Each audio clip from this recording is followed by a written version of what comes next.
just for old time's sake, in case we get reinstated. Yeah. No representation is made that the quality of legal services to be provided are greater than the legal services of other lawyers.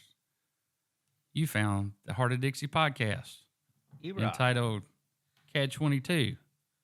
It's actually Catch 22 with the Backstory crew.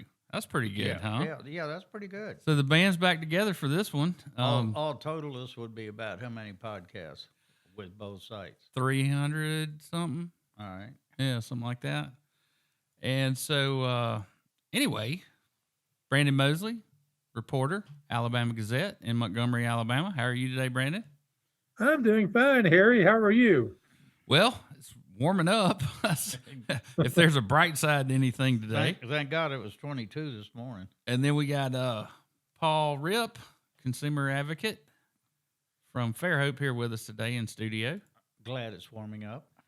And so, anyway, See if we can warm it up a little more. Yeah, we're going to warm it up here just a little bit. So, anyway, at the stroke of midnight on Saturday night, or February 1st, my license, I became inactive for lack of payment for my occupational license,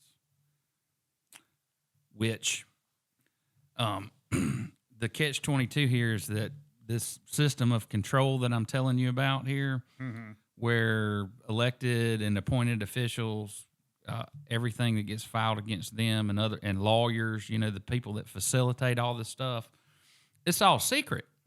Oh yeah. And I can't tell you about it. You remember what happened to Kent Davis, right? Right. Okay. It's the Kent Davis catch-22 that I'm in. Right. So, since I can't work, I mean, I could, but, seeing as I've been slandered and run down spit roasted, anybody who walks in this office to hire me, I have to have an hour-long conversation about explaining everything. Yeah, so that's just not worth the juice ain't worth the squeeze, man. Maya, also developing tonight, an attorney with a history of erratic behavior in Baldwin County is behind bars after he allegedly attacked a Bay Minette City councilman earlier today. As WKRG News 5's Debbie Williams tells us, Harry Still III has a reputation for the bizarre, but nothing like this. It happened in the shadow of the courthouse right outside Matt Franklin's business office after a routine meeting suddenly turned in what is being described as a blindside attack. Attorney Harry Still III had gone to the Delta Realty office to talk about a case. On his way out, he launched into a rant about city government, the new administration, and how department heads would be fired. Councilman Franklin just had enough and showed him the door. And then when they got halfway out the door, Councilman Franklin turned his back and Still grabbed him and threw him on the sidewalk.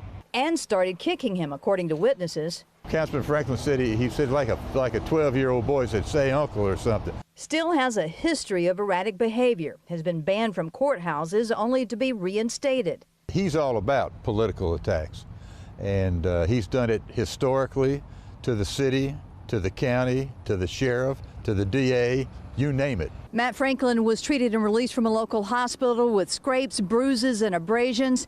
Harry Still was booked into the Baldwin County Jail on assault charges. On the Baldwin County beat, in Bay Minette, Debbie Williams, WKRG News 5. And so anyway, I've got an attorney who's going to help me wind up my practice, and we will put things on hold.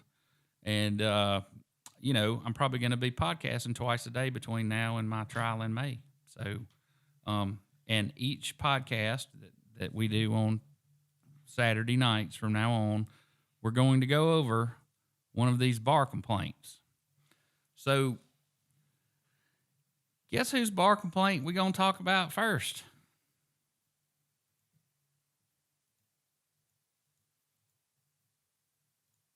Do you recognize Mr. McDowell? Mr. McDowell, the municipal attorney for Fairhope and the Bay Minette judge. Well, he's also the prosecutor in Fairhope, remember, which is how we ran across him. Because after prosecuting 60 or 70,000 cases, he forgets how to prosecute a case every time Ronan McSherry's the defendant. Oh, no, I've heard other complaints where people couldn't get information. I'm talking about... Showed up for court. Nobody knew what the hell was going on. It was delayed. they referred to him. It got delayed. They referred to him. And it got delayed. Well, that was the Paula Denardi case when I was advocating no, for her and handed him. This is other cases too, as well. So, anyway, It was put in place there years ago. right. But my particular complaint has to do with the administration of justice in his courtroom As a judge. as a judge. Okay. In Bay Minette. All right. And so I had a client. He worked at, he had a good job.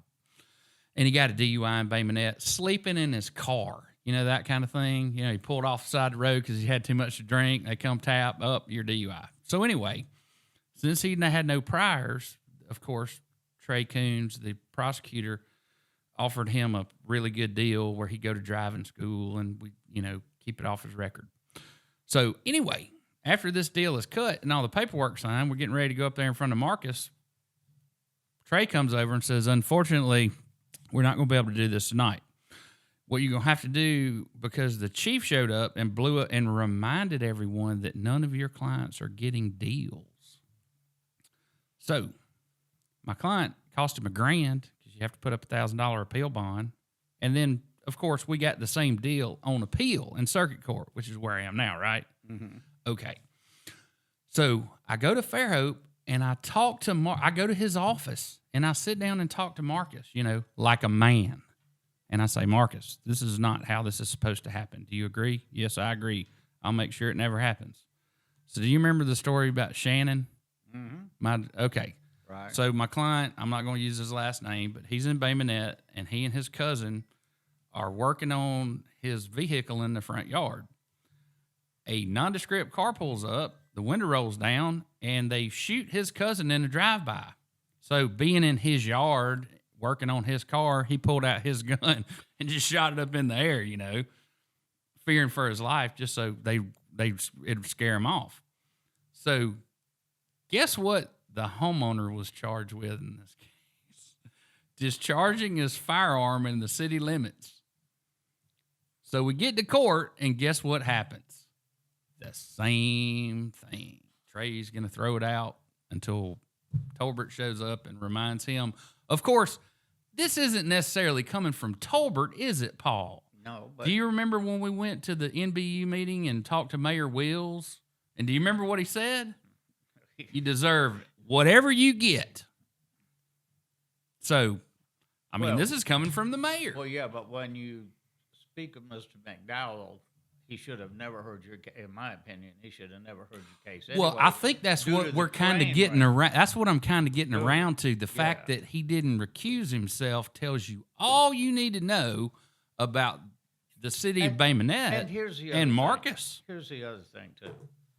You got a Bay Minette judge. Hey, Paul, listening would you reach down there and pick up that sign that's on the floor? You got a Bay Minette judge. Who knows me personally, right? No, not that sign, the other one. Because Marcus knows me too, remember? Which one? My sign, where I ran for mayor last time. Oh. Yeah. It's not like I'm unknown to everybody. And what happened last time I ran, Paul? Do you remember? Oh, I can't remember all of it. Well, I can. I had a client who was arrested. It was 4 days before the election. I went up to the police department, and I was run out of the police department with machine guns. To all those ancillary complaints are in here. Anyway, this is a real treasure trove. You're gonna have a real fun walk down memory lane. And what everybody needs to know is, as close as Mr. Rip and I are, and as close as Brandon and I are, they've never seen these things. You know why? Because I take my oath seriously as opposed to other folks. So anyway, I've surrendered my license so I can defend myself, and we'll see how it goes. Well, I hope you're looking at that avenue of suing them when this is all over with. Well, you never know. But, those are the municipal case numbers. And here's the other scandal. All this was reported to the Alabama State Bar. And what they do? Well, I know, but I have to go back to the point of the train wreck in Fairhope and the confrontation with. Oh, are you talking about when he lied to the Ma- public? He and said- lied to the public, And to you, the city council, and to the mayor. and while it was being recorded, and said, "I will file charges and take care of it." He never did a thing. So do you know about him? That's on the McSherry case. You remember when Bayless died? He was one of the partners. Mm-hmm. Mm-hmm. And then Red died, right? Right. So what do you think the difference was in the settlement with this man's widow and this man's widow? Not familiar with that. Okay. Well, trust me. There's a is this what you're talking about? The city council meeting that we put up, and it's been viewed 1,700 times, but Marcus has never seen it, nor anybody at the state bar, nor anybody, who could say, "Hey, man, that's pretty bad." And I don't think you should have said that. Those of you that are listening, this was a confrontation between the mayor. I was at the podium. The mayor was at her seat. And we were questioning Marcus as to why the case against McSherry was not moving forward or what was going on. And that's when everything got kind of really heated. And in the end, Mr. McDowell says, "Oh, well, I'm going to refile charges. You guys aren't lawyers. You don't know how this goes." Well, except well, guess what? You know how long a year is, don't you? Because that's yeah. the temporal jurisdiction of any municipality. Well, and having yeah. prosecuted 70,000 cases, you think some bitch should remember that? I mean, really.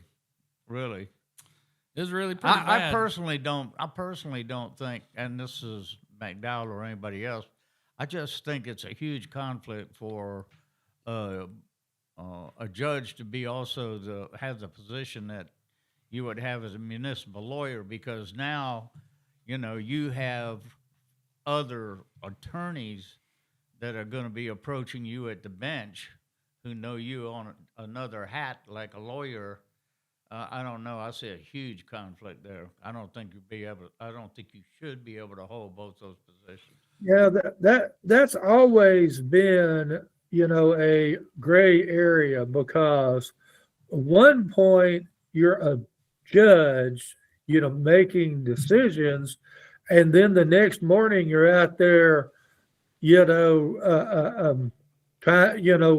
clients, you're going to handle their divorce or their criminal charge in circuit court. It's like, are you a judge or are you an attorney? I mean, it's, any of those municipal judgeships where it's a part-time gig, that's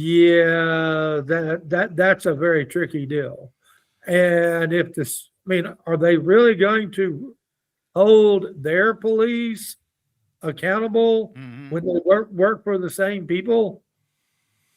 Well, so as we continue to do our midnight podcast where we go over each of these, we're going to be filling in what I'm calling the cooperative here, Paul. You know who's going to end up in the middle, but we have the city of Bay Minette, the city of Fairhope, and then of course we have Marcus that connects the two of them. Because I'm saying none of these things could have gone on without the help of certain attorneys, all of whom are named in my 12 complaints. Oh, they should be embarrassed. Yeah, they should. So anyway, 9 of the 12 are local attorneys, and we'll get around to them quick enough.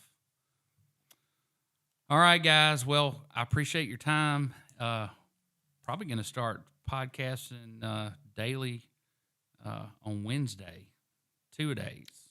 And with Brandon up in Montgomery, we're probably going to try to rip one at noon if there's some news to tell. So anyway, we kind of have a busy news day today. Well, so Wait a so minute, let's what you got, Brandon. So unsolicited, I got one thing I want Brandon to talk about, because when we recorded on Saturday night, there was a email that went around to the Republican Executive Committee at the state level talking about people who had challenges against them.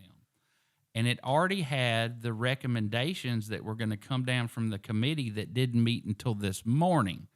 So why don't you tell us what happened to the challenge against John Wall? What happened to the challenge against Tuberville? Those were both ruled as frivolous. Right, and just like the email said. There will be no hearing. The challenger will not be given a chance to present evidence. The challenge candidate, of course, he has no reason since he just was declared innocent, has no reason or opportunity to present his case as to why this was frivolous and should not have been considered. I talked briefly with Dean Odle, who's a candidate for lieutenant governor who was kicked off the ballot. He wasn't even informed that this meeting was going to happen yesterday. He found out, today, formally, that he'd been kicked off the ballot by an email from Shannon Witt, who's the acting political director for the Alabama Republican Party, was not allowed to present evidence or to make his case. He just got email. Of course, he'd already heard about it, through the grapevine, because,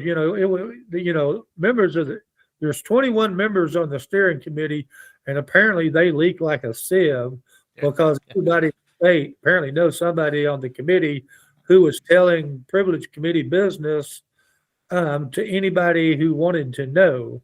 So, but Dean did not get invited to this committee meeting that he didn't know was happening. Again, they weren't even together. It was a Zoom call. I mean, fortunately, our courts don't work as kangaroo as the governance of the Alabama Republican Party, apparently, because there's no rights of the accused. People were thrown off the ballot, challenges were tossed out, willy-nilly. On innuendo and insinuation. Control. Yeah, I mean, there are two candidates, Doc Mancuso up in North Alabama, who's running for state house. She's been forwarded to a formal hearings. And Jesse Battles, who's running for state senate against Andrew Jones up in Senate District 10, their challenges will have, evidence and the opportunity to for the challenger and the challenge to both testify and present evidence. But I mean, again, the challenges against John Wall that he really lives in Tennessee, and the one against Tommy Tuberville that he's really a resident of Florida were tossed out as frivolous.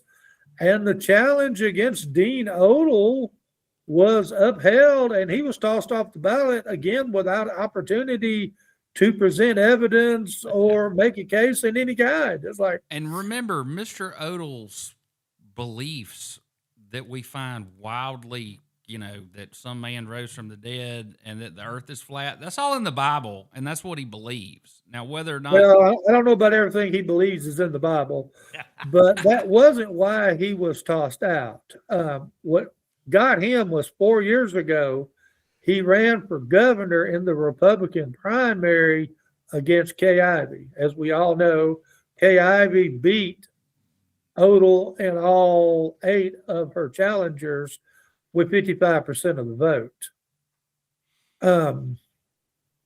Dean did not believe those results and questioned the accuracy of our voting machines, which is a no-no. But then he made the double no-no, allegedly, of asking for people to write in his name on the general election ballot. It's a rule in Republican Party deal that you cannot support anybody, a Democrat, a libertarian, communist, socialist, Constitution Party, independent, write-in candidate. Now, Richard Shelby did it, but back then we didn't have the rule we have now. Now, you can't run on the Republican if you give aid and support to anybody challenging any Republican, even a $25 campaign contribution, you are barred from the ballot for 6 years.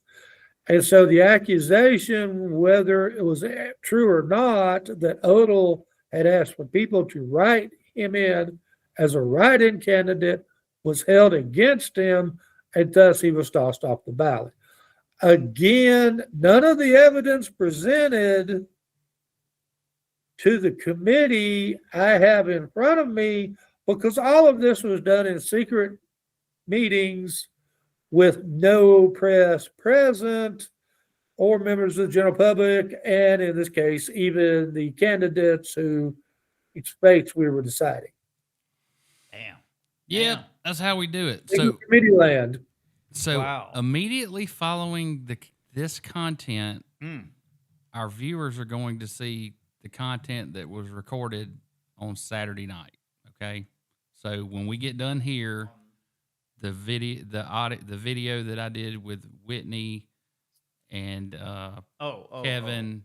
I was out of town. And Cindy, that's right. That'll be immediately following this podcast. So everybody stick around this? on here. Yeah, I'm gonna stitch them together. Okay. So anyway, everybody, thank you for your time. Brandon, hang in there. Don't let them get you down in Montgomery now. Oh, we have another little breaking news you may not be aware of. Go ahead. I'm sure. Kay Ivey wants to crack down on evil lawbreakers more than we already do. So she is supporting legislation being brought by Representative Reed Ingram. I just got the press release about 35 minutes ago that will make it a felony if you attempt to elude law enforcement. Currently, that's a Class A misdemeanor. We're going to bump that up to a felony. If you're on horseback, are you eluding? Does it have to be in a car? Is what I'm asking. I've not read the legislation, but I think attempting to elude be running from the police. Right. Okay. Well, everybody stick around for part 2, and we'll see y'all on Wednesday. Thanks, guys. Brandon. I'm going to say it just because in the future, nostalgia. It may be necessary. No representation is made that the quality of legal services to be provided are greater than the legal services of other lawyers. It's February 1st. It's 12:01. I've got 12:03, so you're good. So anyway, attorneys are required to pay a $400 occupational license. It's kind of like and they treat it like a car tag. You know, you get a month grace period, and then they put you on the inactive rolls. So I haven't surrendered my license or anything like that. Nothing disciplinary. I gave the city of Bay Minette and these elected officials and appointed officials an opportunity to drop this case, and they didn't take it. And so does everybody know what a catch-22 is? So it's a literary illusion that we've all kind of probably forgotten, but it was a book written about the Royal Air Force, and the casualty rates for pilots was about 90%. So the only way to get out of combat was to claim you were crazy. But the catch-22 was, if you were scared of dying, it meant you weren't crazy, so you couldn't get out of it. So it's a situation where you're damned if you do and damned if you don't. And kind of like the catch-22 or the Kobayashi Maru or whatever you want to call it, I'm flipping the script. The rules of professional responsibility for attorneys and the rules that go along with filing bar complaints and ethics complaints, make sure that those are secret. We have a system of control in place where elected and appointed officials get secret resolutions to the Alabama Ethics Commission complaints. Contracts for services and employment with governmental entities, cooperating at multiple levels of government, and of course, bar complaints are secret unless discipline is administered, right? So 3 minutes ago, I wouldn't be able to tell you what I'm able to tell you right now. Does everybody remember Rear Admiral Kent Davis? He got fired by Governor Ivey. And when they shoved a camera in his face, they said, "Why'd she fire you?" And he said, "I can't tell you." Because he'd filed an ethics complaint against a fellow department head, and because he's a lawyer, he's held to these ethical obligations, right? So he couldn't defend himself. I find myself in a similar situation. So let's talk about my 2022 Attorney General candidacy. Does everybody remember that? Mm-hmm. Okay. So after Philip McCallum, who was the president of the bar, committed multiple malfeasances, he was allowed to slip the noose. So there were new rules that said any bar complaint against anybody at the bar must be heard by an associate justice of the Alabama Supreme Court. Instead of doing that, they assigned it to Amanda Send, the assistant director of the Alabama Securities and Exchange Commission. Her former boss is now the general counsel at 68 Ventures. And after 86, and it's not 14 bar complaints, it's 12, she was made the director. The youngest female in Alabama history to ever chair the Securities and Exchange Commission. Interesting, huh? So anyway, obviously my bar complaints were treated completely differently than everyone else's. And anyway, have a reinstatement letter around here somewhere saying it was all a big mistake. Y'all believe that?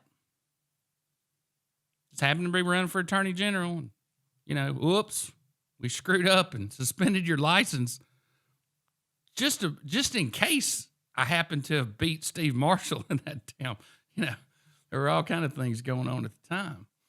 So let's get back to so anyway, that gets handled about like you would imagine, and so I'm in a position where I couldn't tell everyone that the municipal judge who failed to recuse himself got a bar complaint from me in 2022. Do you know what it was about?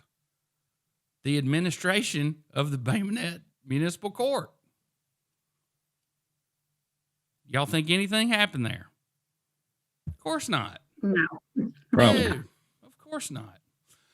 So anyway, after I was illegally arrested under Alabama law and the charges were dropped and refiled after a warrant was issued by a magistrate, right? Mm-hmm. So from the time I was arrested at 11 until 1, they processed me. I make bond at 1 o'clock and they illegally detain me so that a Bay Minette police officer who's never met me before can perfect a writ to have me involuntarily committed to a mental institution. Okay. So I think we need a little history lesson here. Would you mind picking that sign up off the floor, the one with my name on it? That's right. I ran for mayor last time. Isn't that interesting? Did y'all see anything in that in the paper about any of that? Anything reported on WKRG? No, of course not. Mm-mm. So anyway, held against my will until nearly 11 o'clock the next morning when I finally bond out. So there's Amanda. There's Greg. So now we get to Marcus McDowell. Does everybody know Marcus? There's his bar complaint. They're the municipal cases that I brought to the attention of the bar. So does everybody know about the firm where Marcus was one of the managing partners? So Mr. Biles here was my next door neighbor at the beach and my little league football coach. Like an uncle to me. The other one of the founders of the firm was Taylor Red Wilkins. Y'all know Red? He played on the 66 national championship team for Alabama, and he was my scoutmaster. So, again, kind of like an uncle to me, right? So, anyway, Bayless dies in 2021. Red's one of the managing partners, and, of course, they make sure that Red's widow's taken care of. Oh, I'm sorry, Bayless's widow's taken care of. So then we bring on Mr. Pilcher as a partner. As I understand it, he comes from a family with money from Demopolis, Alabama. So guess what happens when Red dies? There's no money for his widow. They said they found Red's shares in the firm torn up and thrown in a wastebasket. Do y'all believe that? No. No, nobody believes it. But Red's widow had to go hire a lawyer and sue these rascals to get anything out of them. I mean, it's my understanding they say, hey, you know, Red's got some furniture up here that y'all might want to come get, if you can imagine. So these are the types of people we're dealing with. So anyway, I would like to indulge myself for a moment and take you all in the Wayback Machine to the Fairhope City Council meeting. Are y'all familiar with this? This happened May 28th, 2020. And you'll see that Mr. Rip attends the Fairhope City Council meeting. So let's see what Mr. Rip has to say. On the McSherry case, you need to do something. This is not right, it's not fair, it's not justice, and it's a very, very bad look as to how we treat women in this town. And it's on video, for Christ's sakes. I'm going to add to that and be on record that I did ask Marcus, our city attorney, to recuse himself from this case because his firm dropped the ball on it with his wife, and I knew it was going to happen, and here we are today. It is absolutely deplorable. There is no excuse for it, and we have to do better. There's no excuse for it. Did you want to make some comments, Yeah, Mr. McDowell? both to the mayor and to Mr. Rip. I could explain criminal procedure and criminal law to you, but to be honest with you, I can't make you ever understand it because you don't want to. It's a political issue for both of you, and there are criminal issues that are still proceeding against Mr. McSherry. Rule 15.1 Alabama Rules of Criminal Procedure allow us to refile this. You notice I have the rule on the screen, and that is not what the rule says. We plan on refiling it. Out of the 60, 70,000 cases that I've Wait, how many cases? 60 or 70,000? dealt with over the last 10 to 12 years in this city. I've never, never drafted or authored one complaint. ever, Not one. not It was one. not my job to do it. I did not do it in this case. You missed the deadline. Mayor, I'm talking. You missed the deadline. No, Mayor, that's not right. Yes, you did. I dismissed the appeal because it is quicker to get this case to trial if we. So the problem with what he's telling the city council that he works for, Mr. Rip, the mayor, all of us watching right now, Chief Brock, what is the temporal jurisdiction of all municipalities? In other words, if I commit a crime today, how long do you have to charge me with that crime and perfect your writ? Misdemeanor or felony? 1 year. Correct. Oh, yeah. 1 year. 1 year. That's it. So if Mr. McSherry knocked my client off the bar stool and busted her head open on, let me think, when was that? That was Thanksgiving. That was Black Friday. So if a year and 3 months had gone by since the event and it was in front of Judge Stankowski, and Judge Stankowski determined that the writ, the charges were not filed properly, which is what Marcus is saying. That's not my job. So anyway, he was given an opportunity by the Court of Criminal Appeals to, file an amendment. And as a matter of fact, they said, hey, you might use COVID as a good excuse. So instead of, even when they gave him an extension, his explanation is it was just quicker to drop it and recharge him, which we both know is an impossibility. Right. So how the hell does he get away with this? And why, if I put this on the internet 5 years ago, is he a judge passing, sitting on my case, a municipal case, which he should have recused himself on? Does everyone agree? Go back and refile it as a new complaint. The rules of criminal procedure, again, I told you, I can explain. No, you haven't told me anything because you don't talk to me. I just said that to you. I can tell you that. I will never make you understand it because... Is that the most belittling thing you can possibly tell somebody? I can explain it to you, but I can't help you understand it. I don't think he to the understands mayor. it, honestly. No, obviously not. Obviously, he doesn't understand the temporal jurisdiction of the city of Fairhope, where he's handled 70,000 cases. You don't want to understand it, okay? You Anyway, always tell me I don't understand our something, plan and it is the is most to go ridiculous ahead. thing ever, Our plan because is to go I have ahead other and attorneys refile looking the at this, complaint. and they know that what And let me just say this. I won't be winding Mr. Rip up and giving him a script and walking him and asking him to go in there and ask questions from now on. I will be attending these meetings, and you will be answering my questions from now on. Does everybody get it? No more peckerhead proxies, boys. You've thrown down the gauntlet, then you're going to get it. is going on is wrong.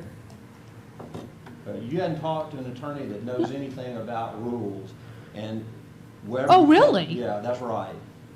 That's right. So are you saying that Matt McDonald doesn't understand the rules? He is not a criminal Can he finish? It doesn't matter. Jack, He go on for- absolutely Can he finish? knows Yeah. what happened here. Okay, I would like to hear the rest of what the attorney has to say about this. I mean, That he was case- attacked. I mean, our attorney was attacked, and the mayor just keeps throwing gasoline on the fire. Why don't you shut up, mayor, and let the man tell his bullshit explanation to the whole world? Hear the In defense. that case, we tried the defendant in the case. He was convicted in this court in a trial. He then appealed it. A judge dismissed the case. We appealed that. Hey, y'all recognize that judge? Based on a COVID order, we had a time frame to appeal the case that was extended to April 20th. We filed our appeal on the 17th. There was a subsequent COVID order that said there was non-jurisdictional issues that were not included in the original COVID order, and so we elected to dismiss our appeal. We then we are now going to move to refile the complaint pursuant to rule, I believe it's 15.1, that allows us to do that. It tolls the statute of limitations. Nothing tolls the statute of limitations on the jurisdiction of a municipality. That case will be retried here. That is a much quicker venue for the victim and for the witnesses in this case than going back and issuing a 1.5 to 2-year appeal process and then coming back and have to try it. So it's just specious and just, you don't know what you're talking about, and you don't I absolutely know what I'm talking about on this. And you know what? And Mayor, I if you asked have for not- a full report on this, May and I Matt speak? asked you to. I just let you speak. May I I'm speak, going, Mr. President? I'm the one- I am going to speak too, okay? I'll let you get a chance, but can he please finish? He hasn't finished yet. Yeah. This case, the old cases were consolidated, and they were told, we talked to the victim in the case who moved out of state. Your complaints about how it was screwed up was nothing to do with us, nothing to do with me. The It was victim all- wasn't called, and I verified with Tut that she should have been called. Second. I'm going to say something here. Then This city do it after attorney. the meeting, Mayor. this- You're holding this us up, and city attorney- we don't agree with anything you're saying, so wait, and all you gotta do is interrupt this gentleman. You will not He's let him talked speak. the whole I make a time. motion, we adjourn this meeting. That's fine. I'll continue Have a motion? Do I have a videoing second? this. Second. All those in favor say aye. Aye. Aye. Opposed, say nay. You guys do a lot of shouting at women. Wow. Well, I have isn't not that seen in like nobody's ever seen that? Was, I'm sure Marcus has never seen it.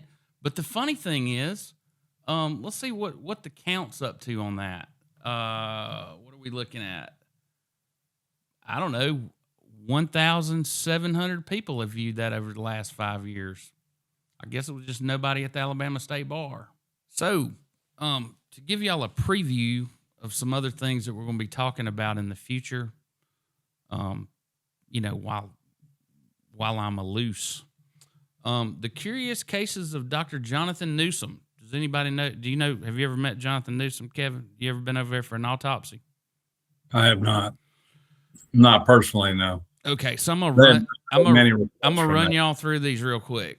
So, of course, we know about the Danny Williams case. That's one of my cases, or was until midnight tonight. And I have another attorney helping me wrap up my practice, so to speak. So none of these cases will languish. Danny Williams, let's see. Jonathan Newsom says that he didn't have a heart attack. He drowned with no water in his lungs, and the head injury where he got hit by a boat was post-mortem. Then we have Joel Ross Henderson. He took a firecracker mortar to the chest. Somebody threw him in the back of the truck, drove him into Clark County, ran the truck off the road. Guess what the cause of death was? Traffic collision. And nobody went to the lawyer's farm where they were all doing meth and the damn thing blew up and injured him. So then we have your case. Cindy was the vice president of Jack Wesley Dozier's company, Diversified Operations. And she found her best friend in a pool of blood. He died violently. And Dr. Jonathan Newsom would lead you to believe that that man stabbed himself to death 22 times. Yep. Same week, 2 days before he kills himself, David Steele, an attorney up in Monroe County who's been appointed to oversee this big, I guess it was a family trust, he stole $20 million from the trust and started the damn Monroe County Sausage Company. I know. I've seen him on Alabama Public Television. Well, anyway, in a town of 1,900 people where, 3 people have committed suicide in the last 50 years, 2 of them commit suicide 2 days apart, and the murder cop's out of town at a fingerprinting class in Monroeville. So guess who comes in and investigates these 2 deaths? These 2 ABI agents that retired. They're here in Baldwin County, and they're retired shortly after wrapping this case up. Okay, so let's move on. Peyton Little was the first case that I ran across where the law enforcement said one thing and the forensics proved otherwise. Peyton Little supposedly hung himself with a seatbelt whilst a passenger in a moving car, and it turns out he's a snitch for the Baldwin County Sheriff's Drug Task Force. That's the one that pissed them all off and got them on me to begin with. Okay, where should we go next? Ethan Van Cise. Ethan Van Cise writes an article about Joel Ross Henderson's death. He's the editor of the newspaper in Camden, Alabama. A few weeks later, they found his body under his cowering under his desk, riddled with bullets, and it's determined to be a suicide. 2 days before Ethan Van Cise blows himself away under his desk, the chief of police goes home and lays down and dies. Did you know Chief Dale? I do not. Well, he died 2 days before Ethan Van Cise. Okay, let's move on. Terry Glenn Barkley. Do y'all know how Terry Glenn Barkley dies? The day after Christmas, he's walking down the train tracks in Pensacola, Florida, and gets run over from behind by a train doing 6 miles an hour. He's a successful owner of several nursing homes, a syndicate of them, as a matter of fact. Does everybody know Buddy Skipper? Tacky Jack, Skipper Real Estate, and all that. So does everybody know how Buddy met his end? He's driving around his 4,000-acre high-fence hunting preserve. By the way, he has the largest private elk herd in Alabama. He's being driven by someone who'll go unnamed at this point. Anyway, the truck slides off the road. His door is pinned and he can't get out. So the other guy goes for help. And while he's gone, the tailpipe catches the grass on fire, and the car blows up with Buddy in it. Hard to believe. Does everybody know Buddy's best friend, Joe Gilchrist? Mm-hmm. Okay.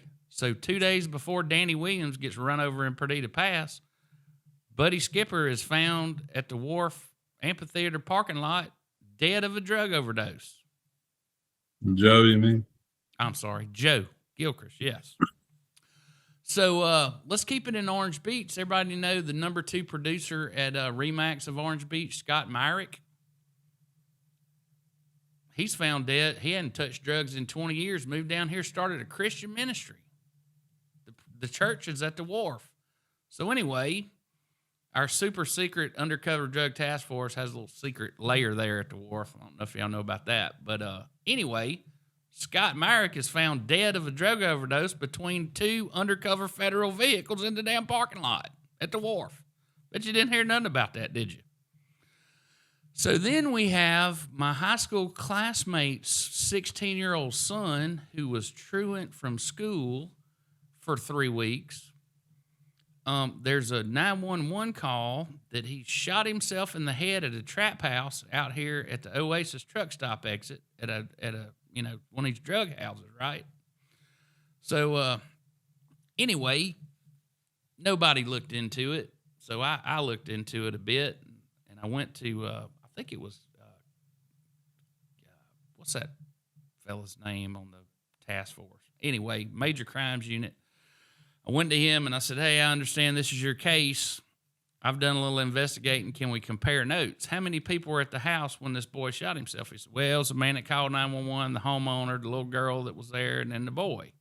I said, yeah, you missed about 20 people. 2 of them are undercover snitches for the drug task force. So this is in July when I tell him about this. Guess what happened at Christmas? That damn house blew up because it had a meth lab in it 6 months after I bring it to their attention.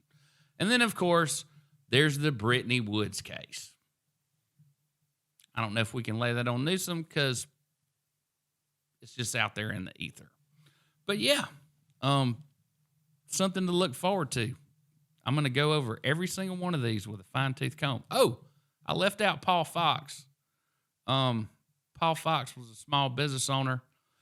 And anyway, the interesting thing about Mr. Fox is he wakes up on a Trailways bus in Arkansas with no recollection of how he got there.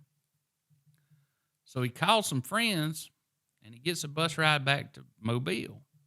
When he gets there, this lady claims that she's his common-law wife. Oh, by the way, the house has been cleaned out. He gets arrested, goes to jail.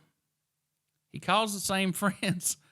They get him an Uber. They bring him over here to Daphne, and he's found he shot himself in the abdomen twice with a revolver and ended his life. Mm. Mm-hmm. And you know how the fix is in? When I started asking about it, the captain from the Daphne Police Department called me and said, I'm the negotiator, and I was outside the door when he shot himself. There's no doubt what happened here. So we'll be going over a new bar complaint each week, and I don't know.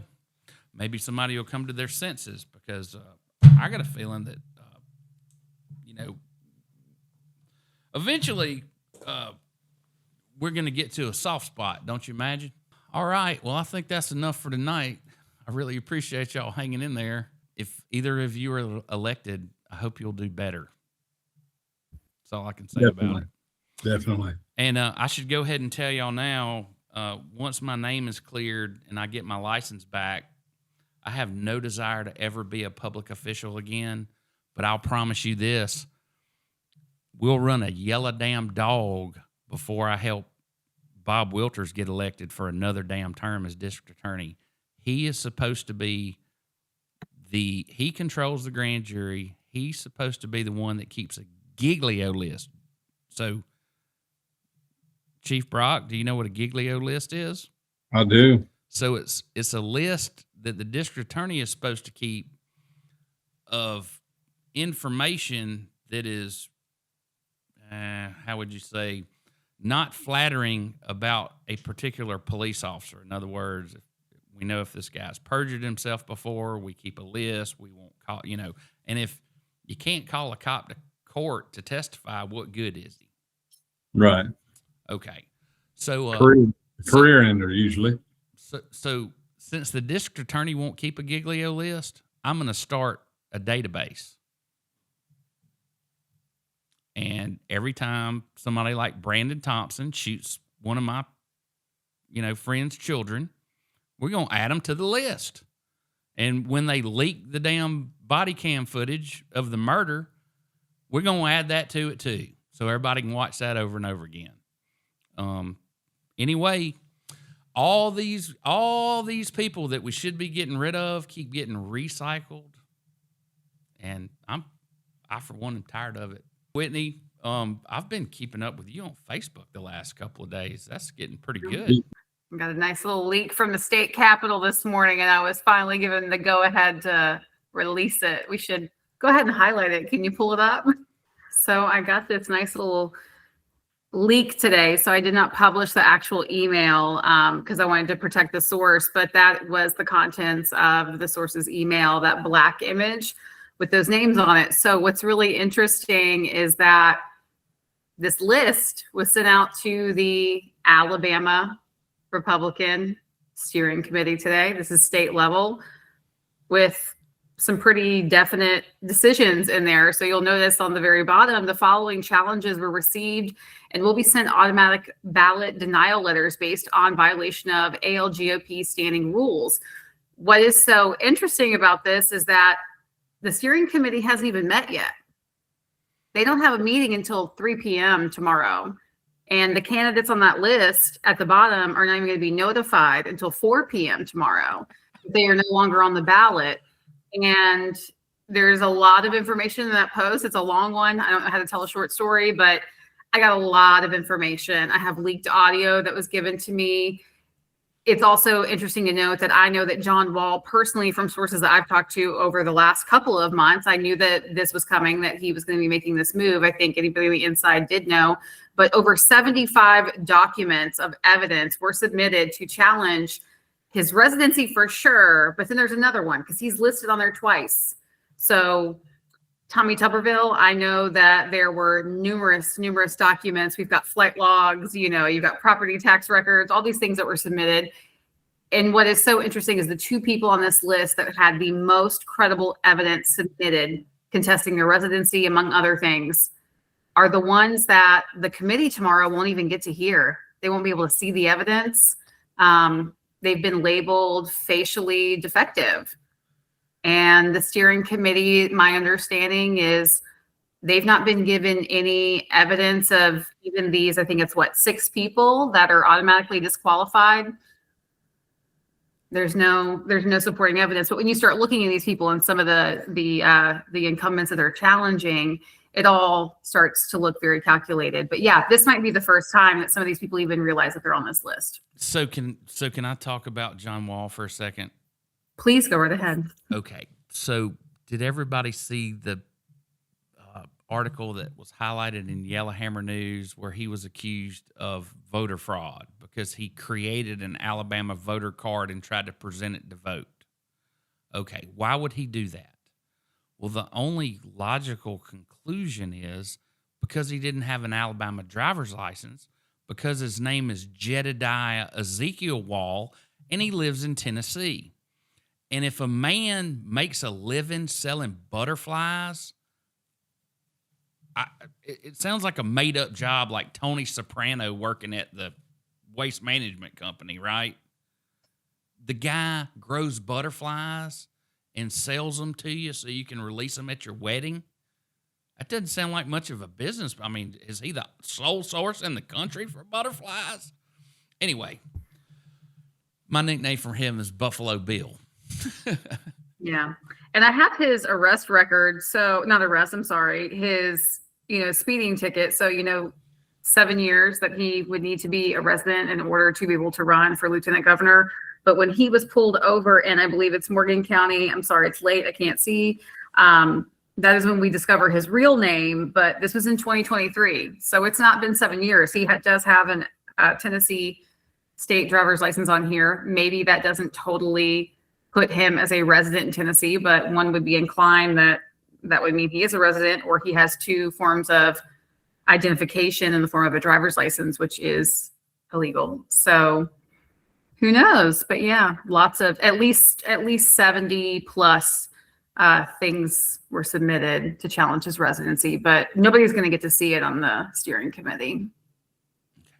So in a state where you have the governor and a super majority, and you're the chairman of the party, and stuff is happening like happened the end of last legislative session because of Garland Gudger and some other neophytic people that didn't know what they were doing in the Senate. Yeah, I think that's something that.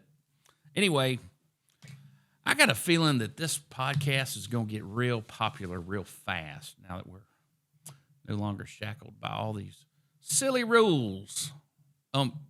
That, by the way, I don't know how everybody else treats the rules, but the reason I'm doing this is I take them very seriously. Same here. Rule follower, Rule follower. Yeah. So yeah, I see exactly what you're getting at here.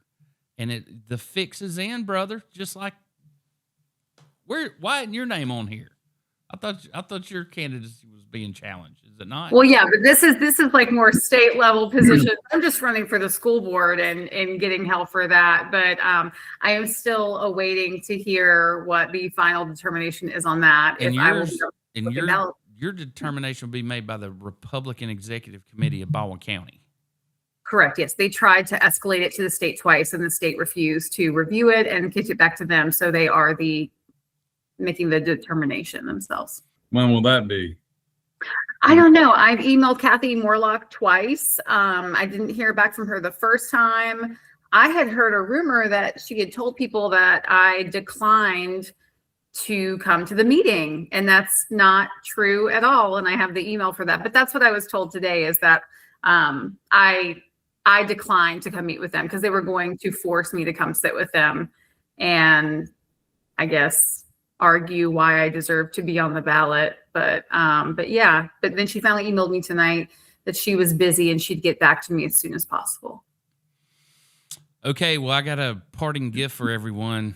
I hope y'all enjoy it. Business leaders, our law enforcement partners, our Chamber of Commerce folks that came out here and braved this cold to celebrate this day with us, and I do mean celebrate. This is a historic day for Baldwin County. As we stand before you in this new facility, we aren't just looking at bricks and mortar and steel. We are looking at a landmark commitment to the rule of law and the safety of our citizens. First and foremost, I want to extend my deepest thanks to the Baldwin County Commission. Projects of this scale cannot happen without bold leadership and a clear vision. Thank you for recognizing the critical needs for expansion. Thank you for the physical responsibility and for prioritizing the safety of this county. This facility stands as a testament of what happens when our local government and law enforcement work hand in hand to serve the people. You've provided us with the tools we need to lead Alabama in public safety. I want to thank Sheriff Mack for his leadership during this project. His commitment to law enforcement is the reason we're here today. It's important for every resident to understand that this jail is a vital investment in the protection of every home and neighborhood in Baldwin County. A modern corrections center is the foundation of a functional justice system. By utilizing these state-of-the-art security upgrades, we're ensuring that the safety, our justice system still remains robust. The facility allows for more efficient processing, which gets deputies back on patrol areas and back into your neighborhood sooner. It provides the highest level of custody and control, ensuring the communities remain safe, a safe place to live, a safe place to work, and a safe place to raise your family. When we improve this facility, we improve the safety of every citizen we serve. To the men and women of the Baldwin County Sheriff's Office, I could not be more proud of the work you do. For years, you've maintained the highest professional standards, often in working in substandard and aging infrastructure. Today, that changes. you now have an additional 140,000 square foot state-of-the-art facility that matches the caliber of your dedication. With these numerous security upgrades, from advanced surveillance to modern intake systems, we have created an environment that prioritizes your safety. You're the backbone of this county's defense, and you finally have a workplace that reflects the honor of your badge. As we cut the ribbon today, we are raising the bar for all law enforcement in Baldwin County. In closing, I would just ask that God continue to bless Baldwin County, and God bless the men and women of the Baldwin County Sheriff's Office.